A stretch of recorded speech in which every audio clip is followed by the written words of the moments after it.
नमस्कार दोस्तों, आप सभी का स्वागत है आपके अपने YouTube channel Ashok Chawla education app पर। दोस्तों आज का वीडियो होने वाला है वो है रणथंभौर के चौहान। दोस्तों आज का जो वीडियो है हमारा 10वां नंबर का वीडियो है। 9 वीडियो इससे पहले हमने देखा है जिसमें अजमेर के चौहान हमने देखे हैं, विस्तार से पढ़े हैं।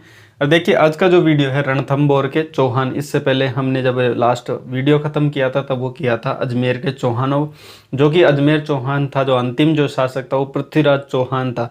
ठीक है, पृथ्वीराज चौहान की कैसे क्या मृत्यु हुई वो हमने युद्ध पढ़ा था तराइन का द्वितीय युद्ध, उसमें मृत्यु हो जाती है 1192 में। उसके बाद 1194 में जो नए राज्य की स्थापना करता है वो पृथ्वीराज का पुत्र होता है, वो होता है गोविंद राज। अब गोविंद राज को जो मोहम्मद गोरी है वो अत्यधिक कर भारी कर लगा के उसको नए राज्य की स्थापना करने को कह देता है, जो कि रणथंभौर की नई राज्य की स्थापना करता है। यानी रणथंभौर के जो चौहानों की शाखा है वहाँ का अगर संस्थापक की बात करें तो वो पृथ्वीराज का पुत्र गोविंद राज, और जिन्होंने 1194 में यहाँ पे नए राज्य की स्थापना कर ली। ठीक है, अब यहाँ पे हो जाता है रणथंभौर के चौहानों का शुरुआत नई शाखा का। अब देखिए यहाँ रणथंभौर की जो चौहान में जो गढ़ बनाया था, यानी जो रणथंभौर दुर्ग बनाया था, वो दुर्ग जो बना है जिस पहाड़ी पर बना है वो देखिए वो रण और थम दो पहाड़ियों पर बना है। और जो ये दुर्ग बना है वो मुख्य रूप से थम पहाड़ी पर बना हुआ है। तो रण और थम की पहाड़ी पर होने के कारण इस दुर्ग को रणथंभौर दुर्ग कहा जाता है। अगर बात करें इसकी देखिए लोकेशन की तो वो है सवाई माधोपुर से 8 किलोमीटर दूर रणथंभौर में ये स्थित है। इस जगह का नाम भी रणथंभौर ही रखा गया है। ठीक है, अब आते हैं अपने टॉपिक पर। देखिए इसमें हम जब रणथंभौर के चौहान पढ़ते हैं तो ये तो संस्थापक थे, तो इनके बारे में ज़्यादा डिटेल्स नहीं मिलती है। इनके बारे में यही मिलता है कि जो गोविंद राज ये यहाँ के संस्थापक थे, रणथंभौर चौहान शासक थे, और यहाँ पे जो स्थापना की थी इन्होंने की थी। यानी यहाँ जो वंश स्टार्ट हुआ था चौहान वंश, उसके संस्थापक यही थी। इतनी सी बात यहाँ पे मिलती है। उसके बाद अनेकों शासक हुए हैं लेकिन उनके बारे में ज़्यादातर डिटेल्स नहीं मिलती, ना ही पढ़ने को इतना मिलता है। इतिहासकार भी इतना ही बखान इनके बारे में करते हैं, नाम आपको दिखने को मिलते हैं। बाकी जो डिटेल्स है, अगर जो यहाँ पे जो सर्वप्रसिद्ध जो राजा हुआ है, सर्वाधिक पराक्रमी जो राजा हुआ है वो है हमीर देव चौहान, जो कि जेत्र सिंह का पुत्र था। तो उसके बारे में आज हम पढ़ेंगे। तो पहले हम थोड़ा इसके बारे में, इनकी जो नींव है, जो आधार है वो पढ़ लेते हैं। उसके बाद हम हमीर देव चौहान यहाँ के जो मुख्य शासक है जिसकी स्टोरी आज हम पढ़ेंगे। और जो रणथंभौर भी जाना जाता है, जिस शासक के नाम से जाना जाता है वो हमीर देव चौहान। ठीक है, जब भी हम रणथंभौर का नाम लेते हैं या रणथंभौर दुर्ग की बात करते हैं तो वहाँ पे हमीर देव चौहान का नाम लिया जाता है। तो देखिए गोविंद राज हो गया यहाँ का संस्थापक, जो कि 1194 में यहाँ पे स्थापना की थी, वो ध्यान रखना आप। उसके बाद देखिए उसके बाद अनेक शासक हुए हैं जिनके बारे में ज़्यादातर डिटेल्स नहीं मिलती, तो आप नाम पता रखिए। बलहण हुआ, प्रहलादन, वीर हुआ, वीर नारायण हुआ, वाघभट्ट हुआ, और उसके बाद जेत्र सिंह। जेत्र सिंह होता है हमीर देव चौहान के पिता, जिसकी 12 खंबिया छतरी भी स्थित है और जिसे न्याय की छतरी भी कहा जाता है।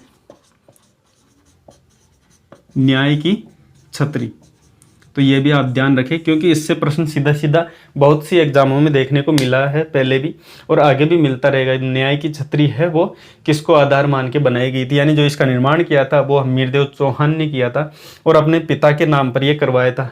और न्याय की छतरी बनाई गई जो कि 32 खंभों पर आधारित है। 32 खंभों की छतरी है। 32 खंभों पर आधारित यह छतरी बनाई गई थी। वो क्यों बनाई गई थी? क्योंकि जो जेत्र सिंह था, जो हमीर देव चौहान के जो पिता थे जेत्र सिंह, उनका जो शासन काल था वो 32 वर्ष का होने के कारण इनको 32 खंभिया छतरी यहाँ पे निर्माण की, जैसे न्याय की छतरी। यानी हमीर देव चौहान जो न्याय करता था तो इसी 32 खंभिया छतरी के नीचे बैठ के यह न्याय करता था, इसलिए न्याय की छतरी इसको कहा गया है। ठीक है, ये हो गई इतनी बातें। अब आते हैं हम मुख्य बिंदु पर, जो कि है हमीर देव चौहान। रणथंभौर की जहाँ पे बात होती है, जैसे मैंने पहले भी कहा है कि रणथंभौर की अगर कहीं बात होती है तो वहाँ पे हमीर देव चौहान विशेषता पढ़ा जाता है। अगर इसकी बात करें तो 1282 से 1301 इसका शासनकाल रहा है। अब बात करते हैं, यहाँ पे इन्होंने कोटिजन यज्ञ करवाया था। क्या करवाया था?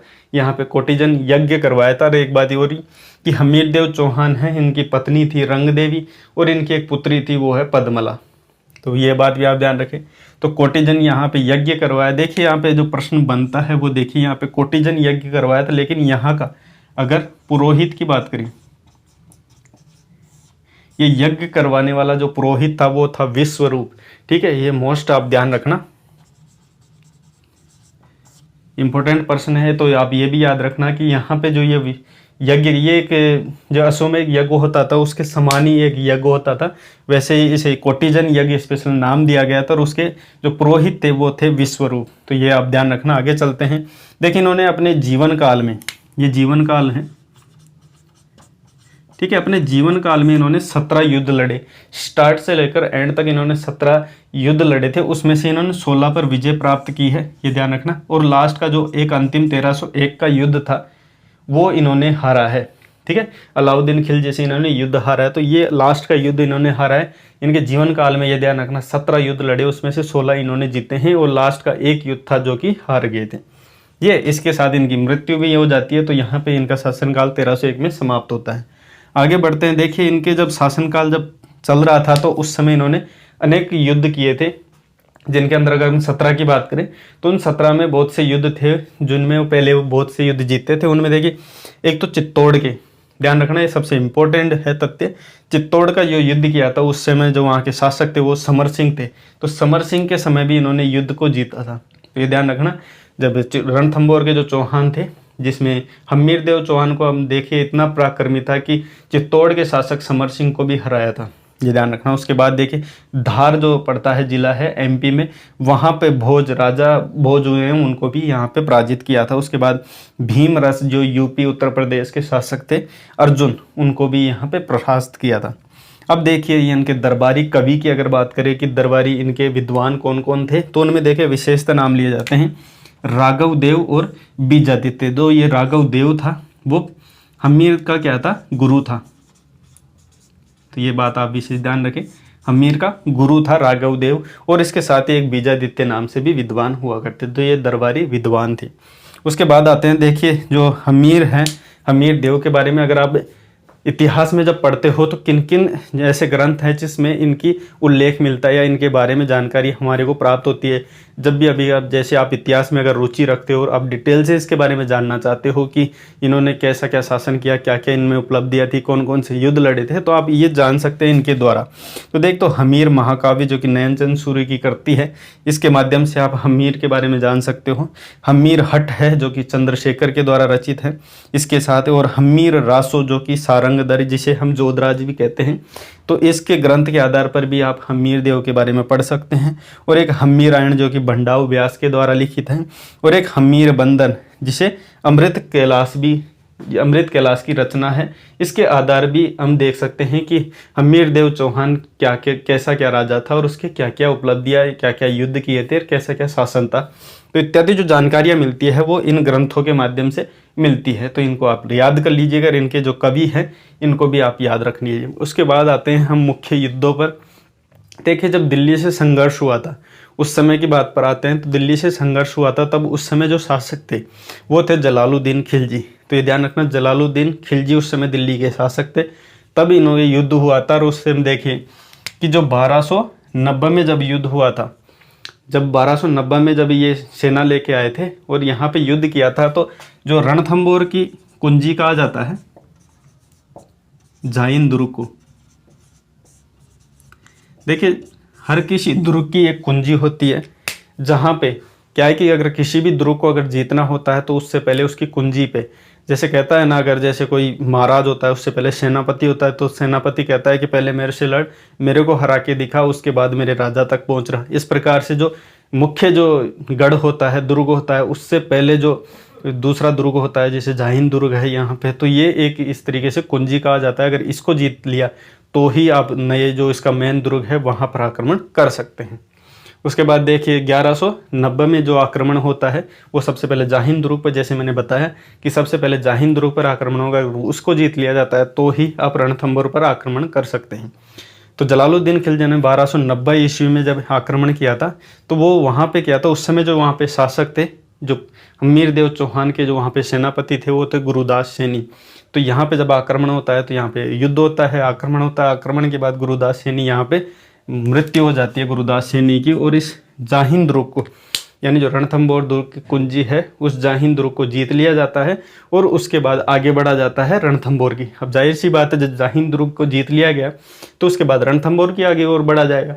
जब रणथंभौर की आगे बढ़ा गया, वहाँ पे उसको आक्रमण किया गया, तो वहाँ पे हम्मीर देव चौहान ने और उनके इस सेनापतियों ने बहुत अच्छे से वीरता से युद्ध लड़ा और ये यहाँ से वापस आ गए थे, यानी इसको पछाड़ दिया था। अब भाई जलालुद्दीन क्या है, जलालुद्दीन वापस दिल्ली की ओर लौट गया क्योंकि ये युद्ध सफल नहीं रहा। उसके बाद 2 साल बाद पुनः वापस आक्रमण करने के लिए आता है। ध्यान रखना 1192 में। अब 1192 में पुनः आक्रमण करने आता है तो वो जाहिंद दुर्ग पर तो उनका आक्रमण होता है। उसके बाद आक्रमण करते जाते हैं वो रणथंभौर पर। अब जब रणथंभौर पर आक्रमण करने जाते हैं तो वहाँ पे क्या होता है कि वहाँ के जो शासक है हमीर देव चौहान, तो उसको जीतने से पहले उसको दुर्ग का जो घेरा था वो बहुत मजबूत था और वो पहाड़ी वाला दुर्ग था तो ज़्यादा कठिन होता है पहाड़ी के दुर्ग को जीतना। तो इसलिए बहुत दिनों तक वहाँ पे घेरा जमाए रखा। किसने? जलालुद्दीन खिलजी ने। तो जलालुद्दीन खिलजी जब बहुत दिनों तक, यानी मैं कहूँ तो ये 1.5 साल तक ये घेराबंदी चली थी। 1.5 साल तक जब घेराबंदी चलती रही, कुछ नहीं कर पाए, तो अंत में क्या है, इस युद्ध को वो यहाँ पे समाप्त करके, क्योंकि इतना बड़ा राजा है, दिल्ली का शासक है, वो अपना राजपाट छोड़ के कहीं पे और भी युद्ध करने होते हैं, और भी शासन की और भी प्रक्रिया होती है, तो वो सब छोड़ के अगर वो राजा दिल्ली का शासक अगर यहाँ पे एक छोटे से दुर्ग में, मतलब रणथंभौर के दुर्ग पर आकर बैठा है और यहाँ पे घेराबंदी करके बैठा है साल 2 साल तक, तो वहाँ का शासन पर ज़्यादा प्रभाव पड़ता है। इसलिए और ये भी प्रभाव पड़ता है कि इतना बड़ा शासक होकर एक छोटे से दुर्ग को नहीं जीत पा रहा, डायरेक्ट आक्रमण नहीं कर पा रहा, घेराबंदी करके बैठा है। तो इस प्रकार से बातें होती है। वो अपनी बातों को कम, अपनी क्षमता क्षीण होने की वजह से ये सोचता है कि इतने दिन यहाँ पे बैठे रहने से कोई फायदा नहीं, इसलिए वो युद्ध को समाप्त करता है। और वहाँ से जब उस किले को, इस गढ़ को नहीं जीत पाता रणथंभौर के दुर्ग को, तो वापस वहाँ से चला जाता है। और जाते समय एक बात कहता है, उसमें जाते समय ये कहता है कि ऐसे रणथंभौर जैसे दुर्ग, कितने ऐसे रणथंभौर के जैसे 10 दुर्ग को भी मैं मुसलमानों के एक बाल के बराबर भी नहीं समझता। ठीक है, जब वो कहते हैं ना, जब अंगूर नहीं आता थे तो खट्टे बता देते हैं, तो वैसा सिस्टम था। इनको कुछ हाथ नहीं आया तो ये ऐसी बातें करके यहाँ से चले जाते हैं। तो ये हो गया जलालुद्दीन खिलजी का। 2 आक्रमण हुए थे, दोनों में उसको सफलता पूर्ण रूप से नहीं प्राप्त हुई थी। हालांकि जाहिंद दुर्ग जो कि रणथंभौर की कुंजी थी, उसको तो जीत लिया गया, लेकिन वहाँ पे आगे नहीं बढ़ पाए। रणथंभौर का जो मुख्य किला था वहाँ पे नहीं जीत पाए, तो ये वापस चले गए। ये हो गया जलालुद्दीन खिलजी का आक्रमण जो कि सफल नहीं हुआ था। अब देखिए 1296 की बात है कि अलाउद्दीन खिलजी, जब एक मिनट यहाँ पे देख लो, यहाँ पे 1900 लिखा में आ गया, तो ये देखना 1292 में है। उसके बाद देखिए जब 1296 में अलाउद्दीन खिलजी जब शासक बनता है, अब वो इस प्रकार बनता है कि जब ये जलालुद्दीन खिलजी है, इसके भाई का ही लड़का होता है, यानी इसका भतीजा होता है। कौन? अलाउद्दीन खिलजी। अब अलाउद्दीन जब इसका भतीजा होता है तो जब ये इसको क्या करता है, मार देता है। किसको? जलालुद्दीन खिलजी को मार देता है, स्वयं गद्दी पर बैठ जाता है, यानी स्वयं नया शासक बन जाता है। तो ये ध्यान रखना 1296 में नया शासक बनता है और 1296 में ये अपना शासन स्टार्ट कर देता है, दिल्ली का नया राजा बन जाता है। तो पहले तो कौन था? जलालुद्दीन खिलजी, लेकिन अभी 1296 में कौन बन जाता है? अलाउद्दीन खिलजी।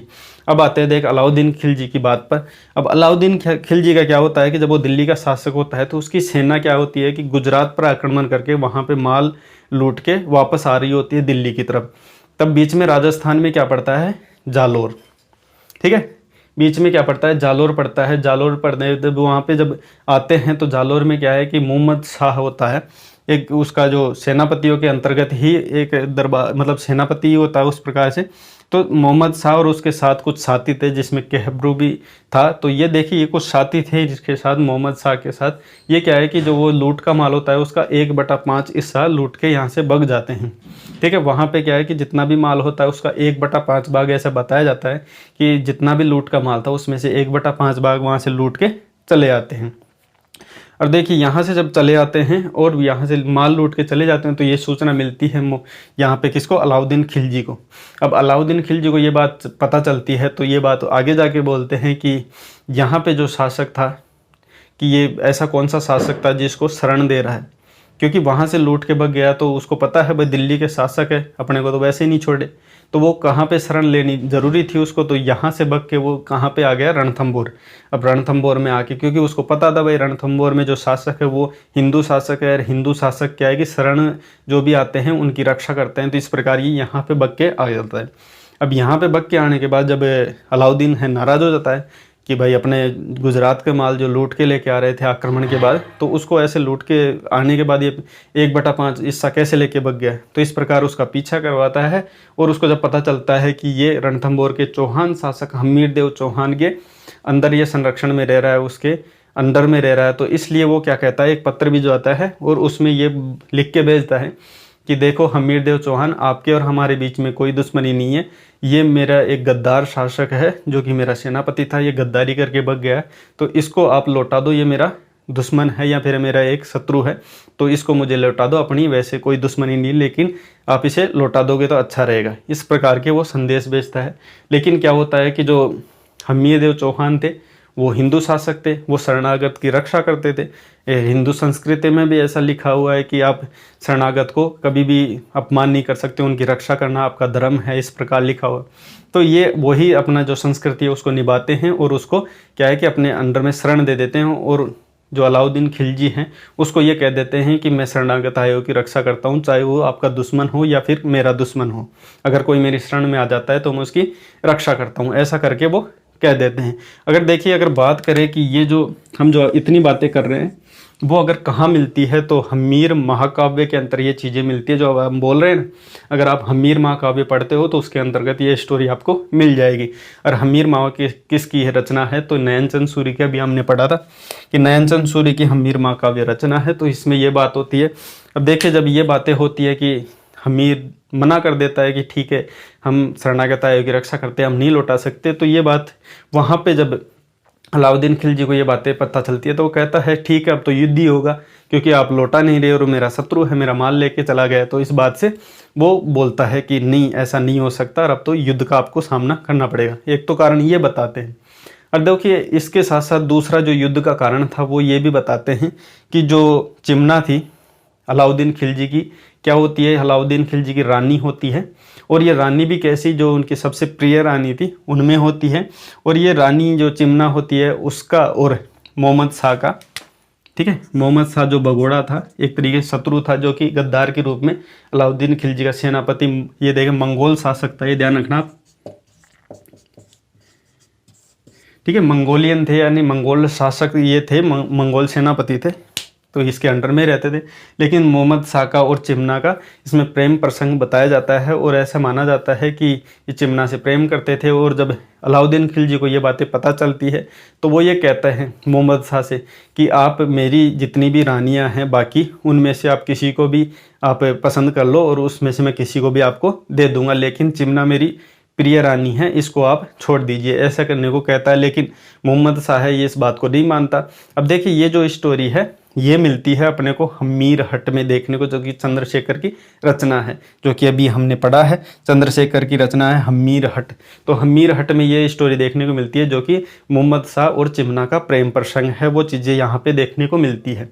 ठीक है, मेरी तरफ से ऐसा कोई मैं कुछ नहीं बता रहा, इसमें जो लिखा हुआ है हमीर हट में ऐसा लिखा हुआ है कि इसमें मोहम्मद शाह और चिमना का प्रेम प्रसंग है। इस बात से भी एक इतना दिल्ली का इतना बड़ा शासक है, उसकी पत्नी को अगर कोई दूसरा प्रेम प्रसंग में रखे तो ये चीज़ें उसको अपने स्तर पे उसको बुरा भी लगता है और ये उसकी नाकामी का भी एक वो होता है कि हाँ ठीक है, इतना बड़ा शासक है और उसकी पत्नी किसी सेनापति के साथ है, तो ये भी चीज़ें उसके लिए होती है जो सामना करना पड़ता है। इस बात के लिए भी वो नाराज़ था, इसलिए भी ये चाहता कि हमीर देव चौहान मेरे इस शत्रु को लौटा दे वरना ये युद्ध होगा। इस प्रकार की यहाँ तक डिटेल्स पड़ी। उसके बाद देखिए, जब युद्ध होता है, अब आते हैं अपन युद्ध पे। ठीक है, अब होता है युद्ध। जब अलाउद्दीन को ये बात पता चलती है कि ये तो नहीं लौटाने वाला, कितनी बार इससे पत्र संवाद कर लिए, ये कुछ भी नहीं कह रहा, लेकिन ये हट पे अड़ गया। तो इसमें ऐसा भी कहा जाता है कि जो हमीर हट करता था ना, मतलब अपने कर्तव्य या फिर अपनी बात पर जो अड़िग रहता था, उसके लिए कहा जाता है कि हमीर हट के लिए कि ये इसकी हट इतनी तगड़ी थी कि एक बार हट कर लेता है ना तो चाहे कुछ भी हो जाए उसके बाद अपनी हट नहीं छोड़ता। तो इसके लिए एक पंक्ति भी कही जाती है हमीर हट के लिए। तो देखिए, इसमें जो पंक्ति कही जाती है वो ये कहा जाता है कि सिंह गमन सतपुरुष वचन कदली फले एक बार, तिरिया तेल हमीर हट चढ़े न दूजी बार। तो इस प्रकार की ये पंक्ति कही जाती है। इसमें ये कहा जाता है कि सतपुरुष का वचन और सिंह का गमन और केले के फल आते हैं, ये सभी एक ही बार होता है। किसी ने अगर एक बार कह दिया, जैसे किसी नवविवाहित स्त्री या पुरुष के अगर तेल चढ़ता है तो वो एक ही बार चढ़ता है।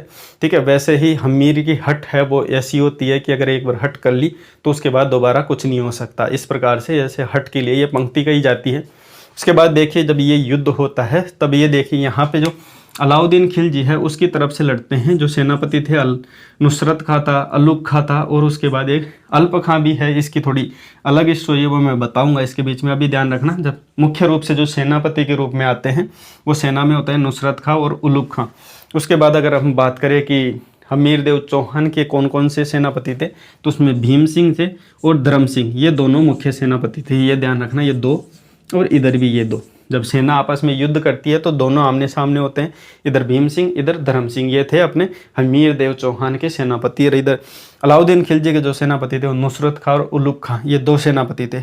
अब युद्ध होता है इनके बीच, जब युद्ध की स्थिति बनती है तब दोनों आमने सामने होते हैं, युद्ध होता है, युद्ध प्रारंभ हो जाता है। अब युद्ध में क्या होता है कि जो चौहान शासक थे ये इनका पलड़ा भारी होता है और ये युद्ध में इनको हरा देते हैं। और ऐसा बताते हैं इतिहासकार कि भीम सिंह को तो वहाँ पे क्या है रुकना पड़ गया, और धर्म सिंह को जो लूट का माल था, जब जीत जाते हैं तो लूट का माल लेके भेज देते हैं। भीम सिंह इनको वापस भेज देता है कि आप तो महल की ओर प्रस्थान करो और मैं पीछे पीछे आ रहा हूँ, अगर कोई सेना की टुकड़ी अगर कोई रहती है तो उनसे संघर्ष कर देगी। तो कुछ सेना की टुकड़ी लेके भीम सिंह पीछे रुक जाता है और धर्म सिंह को महल की तरफ भेज देता है। अब धर्म सिंह आ जाते हैं, ऐसा इतिहासकार मानते हैं, हालांकि इनके बीच क्या हुआ अपने को भी पता नहीं।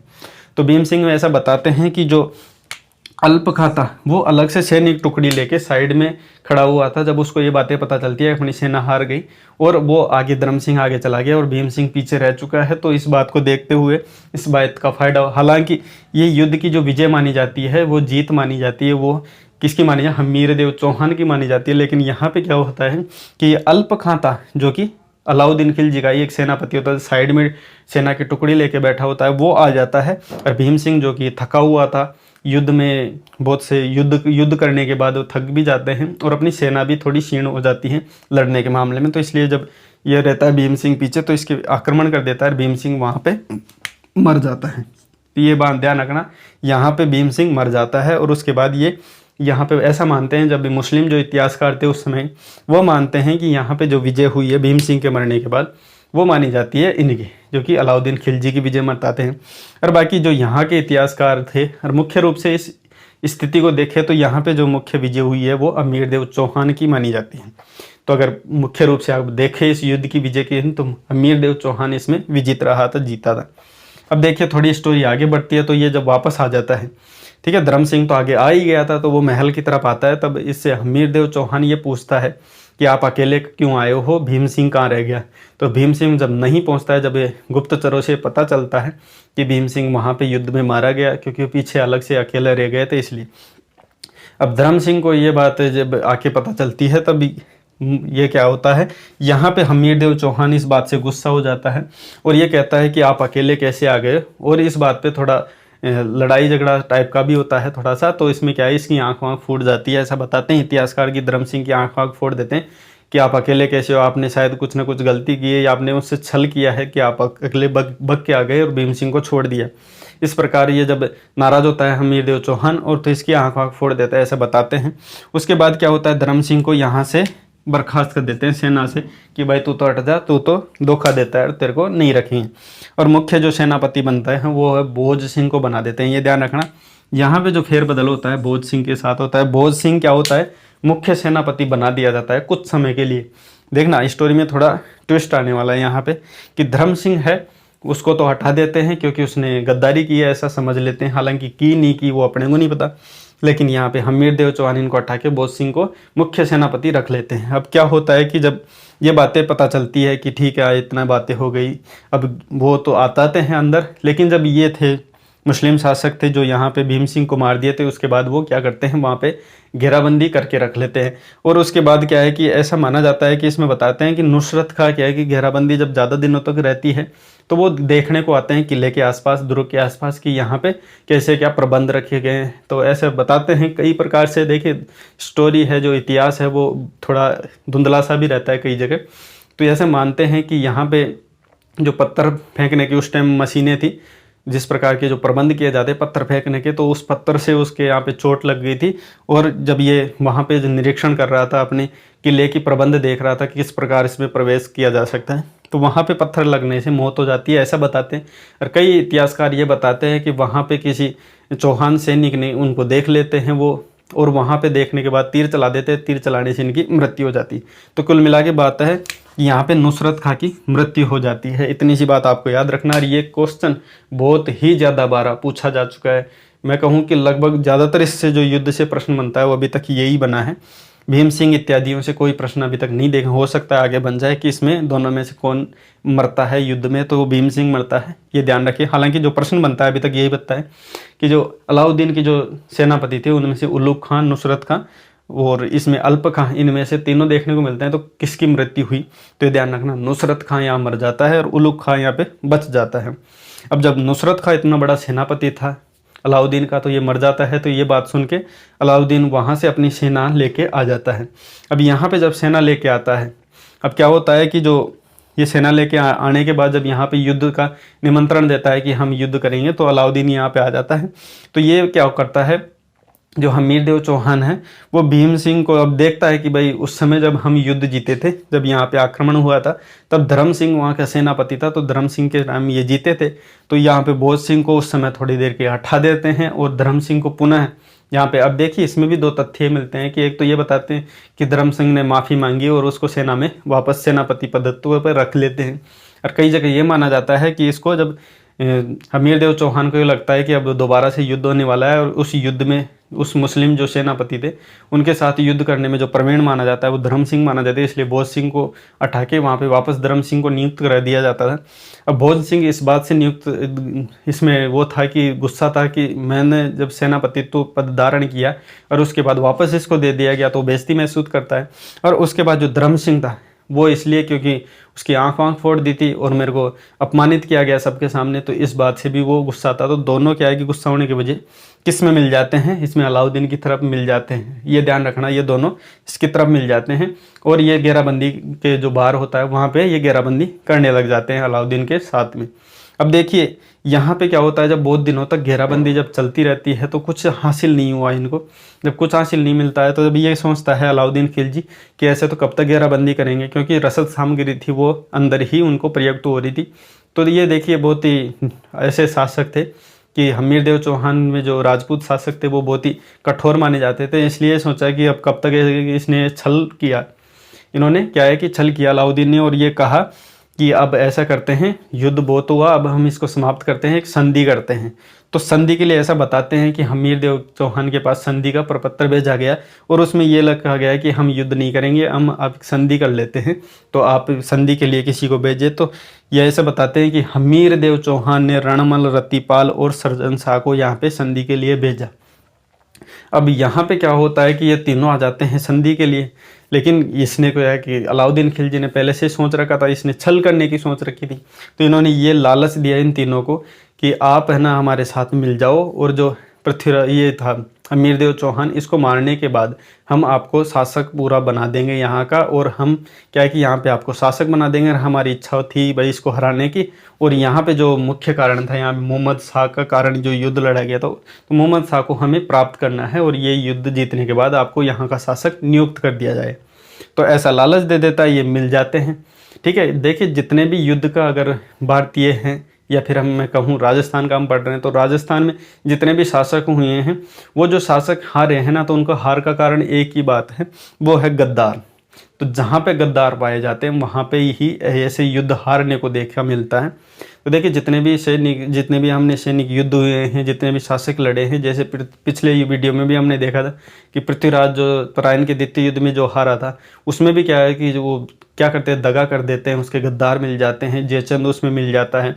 तो ये चीज़ें हैं। तो यहाँ पे भी रणमल, रतिपाल इत्यादि जो लोग थे तो वो उसकी तरफ मिल जाते हैं, और इसकी जो इसमें कमज़ोर कड़ी है किले की, जो कमज़ोर रास्ता है वो बता देते हैं।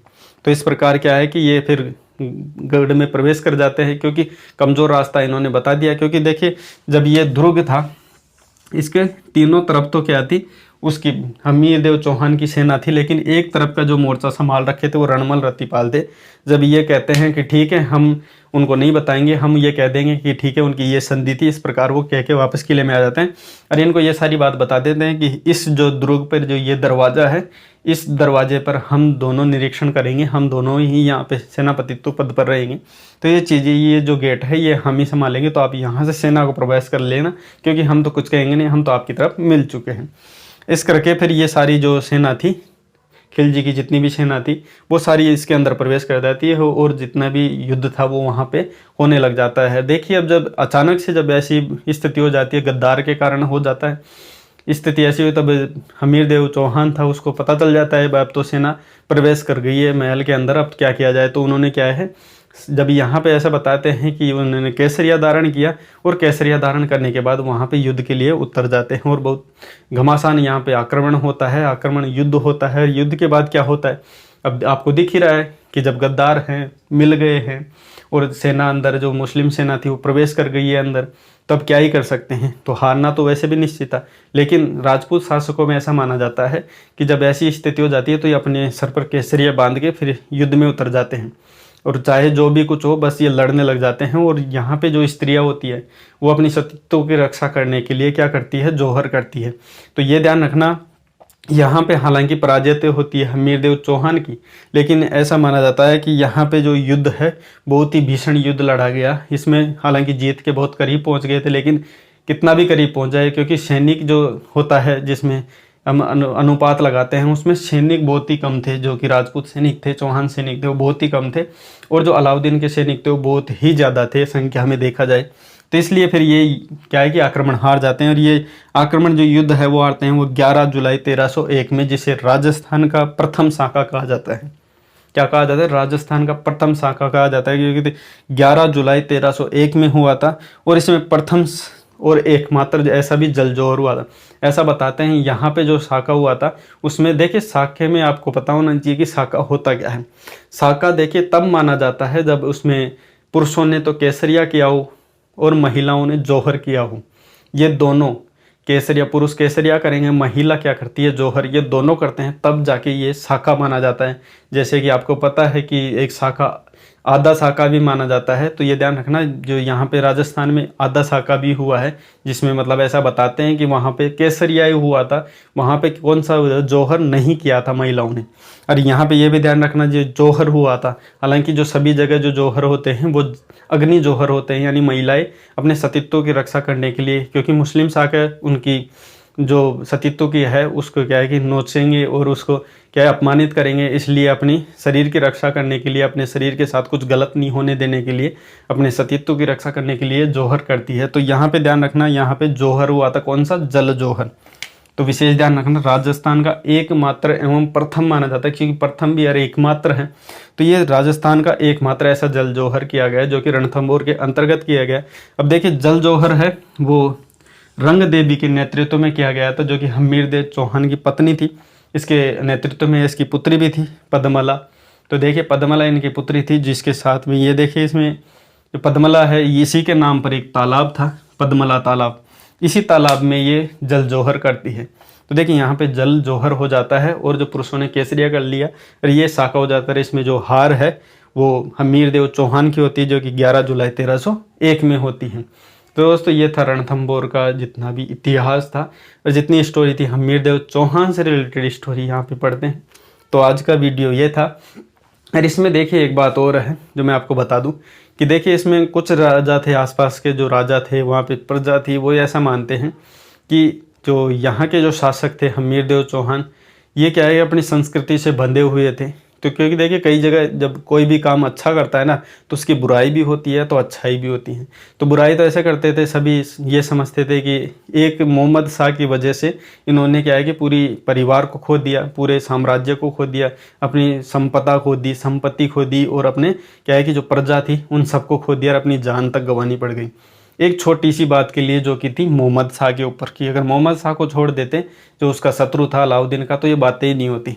और एक तरफ उनका जो पॉजिटिव ये देखा जाता है कि देखिए एकमात्र ऐसा शासक था जो कि ऐसा माना जाता है कि ये अपने संस्कृति की वजह से, कि मतलब शरण आए हुए की रक्षा करना हमारा भारतीय धर्म है, ऐसा मानने वाला ये राजस्थान का एकमात्र ऐसा शासक था जो कि राजस्थान के सभी राजाओं में सर्वप्रथम गिना जाता है। तो इस प्रकार से भी हैं। तो बातों दोनों तरफ ही होती है, जब सिक्के के दो पहलू हो सकते हैं। तो देखिए हर बात के दोनों पहलू है, लोग किसी गलत तरीके से भी देखते हैं तो अच्छे तरीके से देखते हैं। तो ये बातें हैं जो इनको राजस्थान के जो सबसे ऊपर दर्जे का जो शासक बनाती है, वो यही बातें हैं कि अपनी संस्कृति के। अब देखिए इसमें एक बात हो रहा है कि ऐसा बताते हैं कि यहाँ पे जो कर की व्यवस्था थी, जो हमीरदेव चौहान ने युद्ध के समय बहुत ज़्यादा बढ़ा दी थी, लेकिन इस तरीके से लोग गलत भी देखते हैं कि इन्होंने कर बहुत ज़्यादा बढ़ा दिया था तो जनता पर आर्थिक प्रभाव बहुत ज़्यादा पड़ा। तो देखिए इसमें ये भी बताते हैं, पॉजिटिव वाले ये भी बताते हैं कि जो हमीरदेव चौहान थे इन्होंने कभी भी अपने युद्ध से पहले कभी भी किसानों पर शासक मतलब जो भी कर होता था वो नहीं बढ़ाया था। तो अब जब युद्ध की स्थिति होने लगी, अब युद्ध में खर्चा भी होता था, अपनी सेना थी इतनी बड़ी सेना, उसके लिए भी ज़रूरतें भी होती है, तो वो सभी पूरे के लिए कर तो बढ़ाना आवश्यक था। तो ये माना जाता है, इनके पॉजिटिव ये भी देखा जाए तो कर बढ़ाया था तो उसी समय बढ़ाया था जब युद्ध हुआ था, उससे पहले उन्होंने कभी भी कर नहीं बढ़ाया था। तो ये भी बातें हैं। देखिए हर सिक्के के दो पहलू होते हैं, वैसे हर बात के दो नज़रिए होते हैं, जैसे अच्छा भी होता है बुरा हो। अब ये हो युद्ध हो जाता है, अब उसमें बात आपको ये पता है, अब आपके मन में ये भी हो रही होगी तो मोहम्मद शाह का क्या हुआ, ठीक है, क्योंकि मेन मैटर तो यही था ना, सारे झगड़े की फसाद ही यही थी मोहम्मद शाह। तो इसका क्या किया, देखिए अब अलाउद्दीन को जब ये मिल जाता है, युद्ध तो जीत ही जाता है। अब इसको क्या है कि ये जो मोहम्मद शाह है वो लहूलुहान स्थिति में मिलता है। अब इसको जिंदा पकड़ लिया, उसके बाद ये पूछता है, ऐसी स्टोरी बताते हैं इतिहासकार कि जब अलाउद्दीन है इसको मोहम्मद शाह को ये पूछते हैं कि आप है ना या तो हमारी सेना में वापस मिल जाओ, ठीक है, ऐसा कहते हैं, और हम अगर आपको जिंदा छोड़ें, ठीक है, क्या ये बोलते हैं अलाउद्दीन मोहम्मद शाह से कि अगर मैं तेरे को जिंदा छोड़ दूं तो तू क्या करेगा, हमारी सेना में वापस मिलेगा या हमारी स्वामी भक्ति स्वीकार करेगा या और कुछ। तो इस प्रकार जो मोहम्मद शाह का जो जवाब होता है वो आपको सुनने हैं। और आपको देखिए ध्यान रखने वाली बात है कि जब मोहम्मद शाह था उस किस समय के, उस समय शासक था, ये मंगोलियन शासक था, लेकिन फिर भी एक हिंदू राजा के कर्तव्यनिष्ठ था, कितना अच्छा था वो देखिए।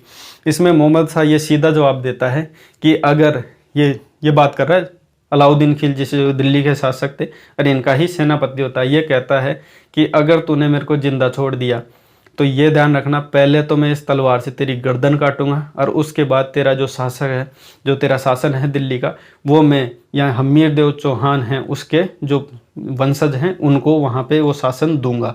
तो ये ध्यान रखना, अगर तूने मेरे जिंदा छोड़ने की गलती की तो तेरा सर उड़ेगा। ऐसी बात सुन के ये क्या है, अलाउद्दीन थोड़ा गुस्सा हो जाता है, हालांकि इसको छोड़ना चाहता था, पूछना चाहता है और अपनी सेना में रखना चाहता था, लेकिन ऐसी बात सुन के अब देखिए जो हमीरदेव चौहान है उसका जो अपने चरित्र का प्रभाव है वो मोहम्मद शाह पर कितना ज़्यादा पड़ता है। तो वो इतनी बात कहता है क्योंकि कर्तव्यनिष्ठ बन जाता है उसकी संगति में रह के, यहाँ के, ठीक है, संरक्षण में रह के। तो अलाउद्दीन ने, हाँ ऐसा बताते हैं कि अलाउद्दीन खिलजी ने यहाँ पे उसके हाथी के पैर के नीचे इसको कुचलवा दिया और यहाँ पे ये युद्ध हो जाता है समाप्त। फिर ये युद्ध जीत के अपने दिल्ली शासन की ओर यहाँ पे अपना जो कब्जा है वो जमा लेते हैं, दिल्ली चले जाते हैं। तो ये थी आज की स्टोरी। तो देखिए इसको आप एक बार स्क्रीनशॉट ले लें, उसके बाद फिर हम बताते हैं।